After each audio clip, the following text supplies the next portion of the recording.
2019 के सियासी रण को जीतने के लिए बीजेपी और कांग्रेस दोनों ही पार्टियां एड़ी चोटी का जोर लगा रही है। बात चाहे प्रचार की हो या फिर उम्मीदवार उतारने की। आजाद भारत के इतिहास में अब तक ऐसा होता रहा है कि कांग्रेस ने हमेशा बीजेपी से ज्यादा उम्मीदवार उतारे हैं, मगर इस लोकसभा चुनाव में पहली बार ऐसा हो रहा है जब बीजेपी ने इस मामले में कांग्रेस को पछाड़ा हो। तो कांग्रेस और बीजेपी ने कितने उतारे उम्मीदवार, आइए देखते हैं इस रिपोर्ट में।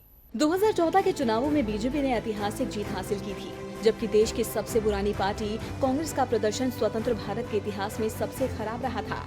हालांकि उस चुनाव में बीजेपी का स्ट्राइक रेट भले ही कांग्रेस से ज्यादा रहा हो, मगर चुनाव में मौजूदगी के मामले में कांग्रेस बीजेपी से रेस में आगे रही थी, क्योंकि उससे पहले के चुनावों तक उसने बीजेपी से कहीं ज्यादा उम्मीदवार उतारे थे।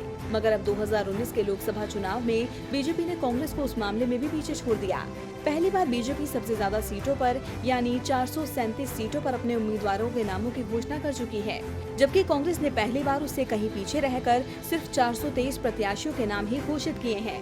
उत्तर प्रदेश में कुछ सीटों पर उम्मीदवारों की घोषणा अभी बाकी है, लेकिन वह इतना भी नहीं है कि कांग्रेस इस बार सबसे ज्यादा सीटों पर चुनाव लड़ने के मामले में बीजेपी को भी पीछे छोड़ सके।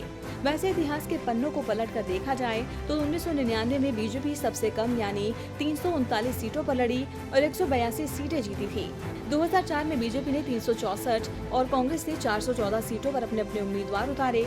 2009 में बीजेपी ने 433 उम्मीदवार उतारे थे, तो वहीं कांग्रेस ने 440 प्रत्याशी उतारे थे। 2014 के चुनाव में बीजेपी ने 428 सीटों पर चुनाव लड़ा था, जबकि कांग्रेस ने 464 सीटों पर अपने प्रत्याशी उतारे थे। मगर इस बार कांग्रेस इस रेस में पिछड़ गई है।